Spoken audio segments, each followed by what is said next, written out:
Hey, in today's video, I'm sharing how to work with brands on sponsored posts.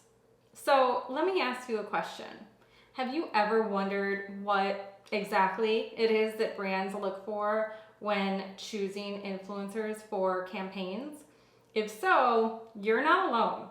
Often, influencers believe that they are perfect for an upcoming brand campaign. They send the best pitch, they have a really engaged audience, and they use the brand's products regularly. But for some reason, they're passed up by brands left and right. So, what gives?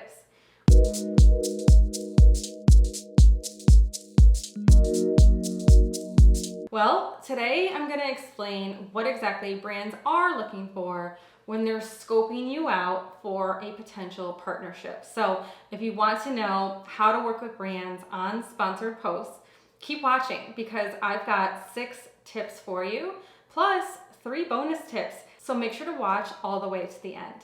By the way, if you're new here, welcome. My name is Jay and I'm the creator of 11th Street Studio Influencer Agency. If you'd like to learn how you can join our private influencer community, click the link below this video to our main website.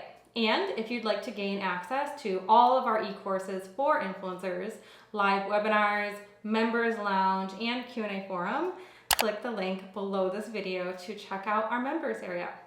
So if you've ever wondered why brands choose one influencer over another, or why you weren't chosen for a campaign you pitched, you're not alone. I've personally worked with a lot of brands over the past 10 years, and I can tell you they consistently mention that they're looking for 5 to 10 very specific things when choosing influencers for paid campaigns. So while it can seem like the size of your audience is the determinant factor in a brand's decision, the truth is brands are looking at much more than the amount of followers you have. So let's chat about these things so you can make sure you're standing out from all the other influencers you're competing with. So to start, let's chat about your niche and brand values. Specifically, I want you to ask yourself, what audience am I currently targeting? Because that's one of the very first things brands want to know.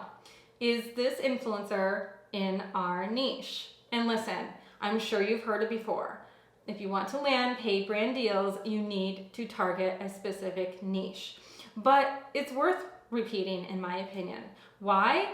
Because if a brand comes across your profile and sees that you're posting about all the things, think fashion and home decor and food and travel, they're 100% going to be turned off. Why? Because unless you've been blogging for like the past 10 years and have gained maybe 500,000 followers, you can't possibly reach their target audience like the influencer with a clearly defined niche can. So that's one reason why brands will choose another influencer instead. Now, don't get me wrong. If you want to someday create content about all the things and live the best lifestyle influencer life you can, then by all means do so. But for now, I highly recommend you work on choosing one niche to focus in on in order to start attracting brands searching for influencers in their niche now. Remember, you can always expand into other niches once you've earned a name for yourself in your niche.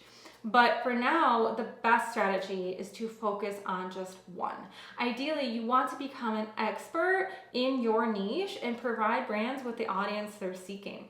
Trust me, this is a guaranteed way to really kickstart your success as an influencer. And as you can imagine, the number one way to really set yourself apart in a very saturated market. So if you want to know how to work with brands on sponsored posts, that's an important thing to keep in mind. Okay, now let's talk about your brand because that matters too.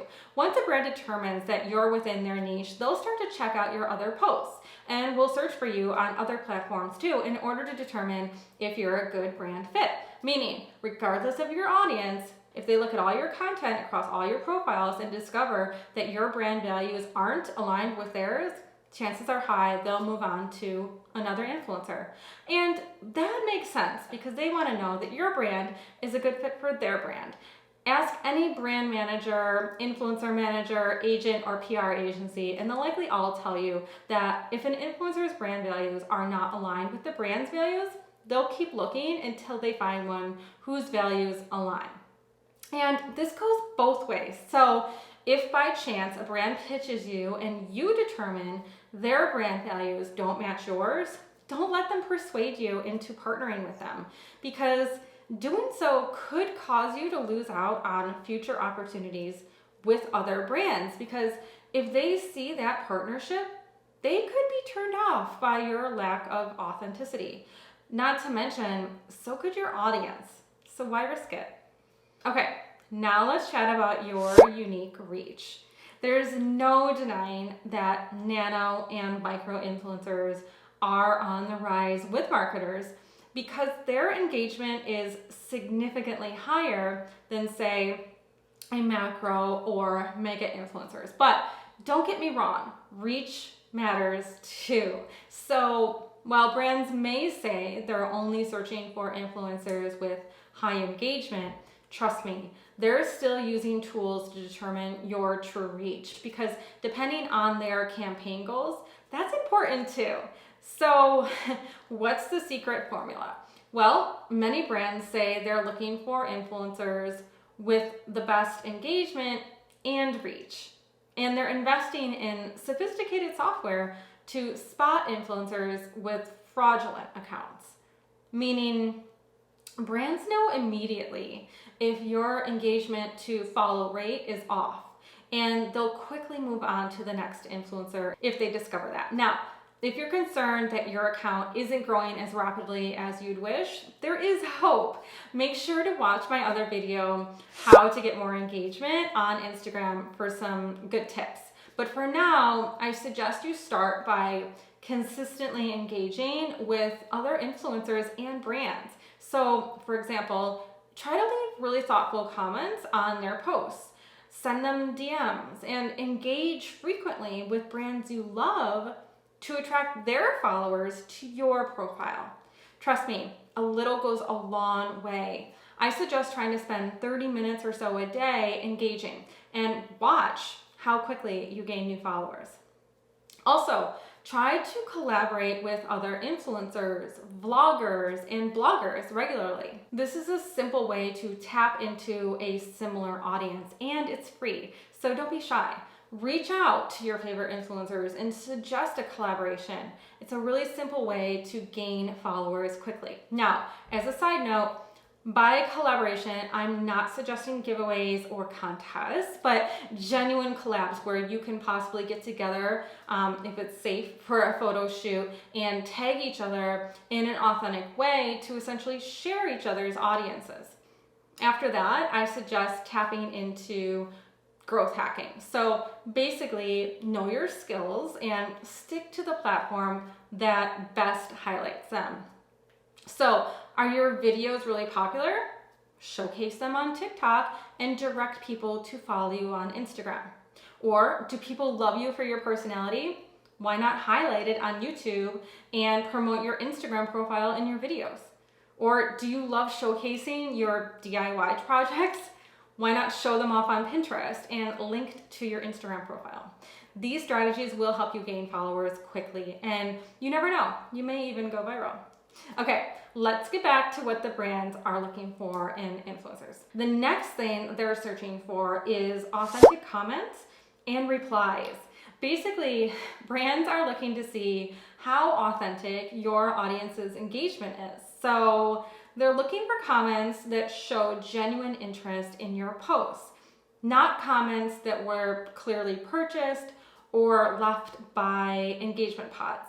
If they suspect your comments aren't authentic, well, that's a huge red flag, and they'll be on to the next influencer in a matter of seconds. What they want to see is organic comments that are relevant to your post topics, as well as specific brand references within the comments. They're also looking very carefully to see how you reply and engage with your audience. Meaning, if you're not replying consistently or comments are going left unanswered, That's a huge turnoff to brands. Basically, they want to see how much influence you have. Not that you're essentially ignoring your audience, or as I like to say, posting and ghosting. So the takeaway here is that brands will typically choose the influencer with the strong engagement and smaller reach over the influencer with the massive reach and weak engagement, because more often than not, data proves their ROI is significantly higher. Now, if you're struggling with engagement, I suggest including more CTAs in your captions, because influencers who use CTAs or call to actions in their posts have very high engagement rates. So that can be anything from asking them a question or asking them to tag a friend, to telling them to swipe through your carousel, to asking them to save the post or share it with someone. As for comments, remember, your audience may really want to comment, but some people are shy and just need a little encouragement. So I always suggest just give it to them, okay? So the other takeaway from this is that engagement pods are inherently detrimental to your overall growth and brand appeal. In fact, using pods is a quick way to get blacklisted by brands. Remember, this is a very small industry, and brands, influencer agents, managers, and PR reps talk. So why risk it? Instead, strive for authenticity and genuine connections every day, and always under promise and over deliver. That's what attracts the best brands and creates a positive reputation in this industry. Okay, on to the next tip, and pay close attention because this can literally make or break an influencer. So keep this in mind going forward to really maximize your partnership appeal. Strive to create more organic content than sponsored content. This is pretty straightforward, right? So just like your audience, brands are drawn to influencers that publish more organic content than sponsored. If they see that every other post is an ad, or worse, an unpaid partnership, they're not going to be very impressed. The truth is, a lot of brands don't want to be associated with influencers who are a walking advertisement. Truthfully, it just doesn't look good for the brand, and it certainly doesn't look good for the influencer.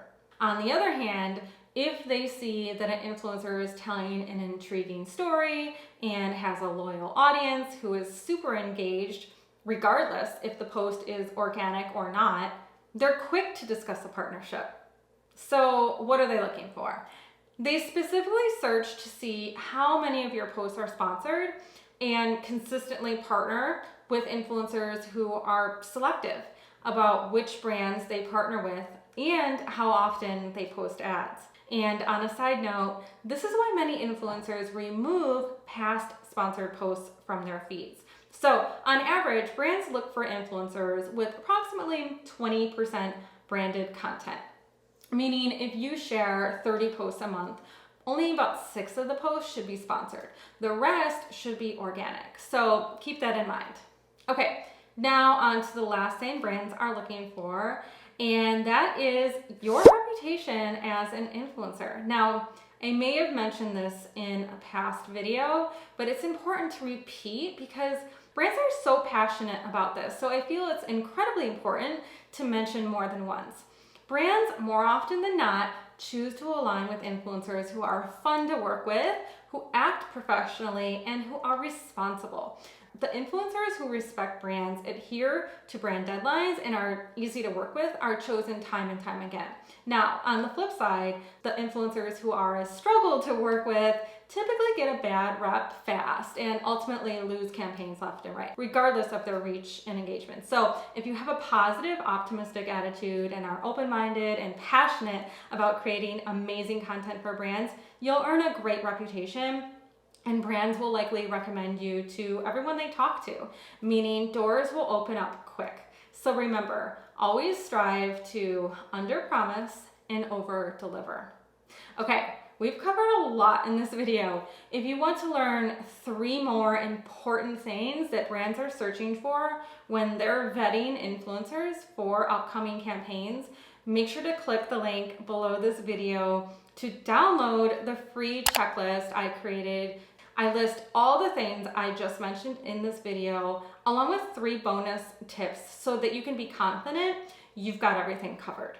Okay, that's it for today's video. Make sure to grab that free checklist before you go. Again, I linked to it below this video. And if you like this video, please give it a thumbs up. And if you have any questions about this video or any comments, please leave them in the comments below.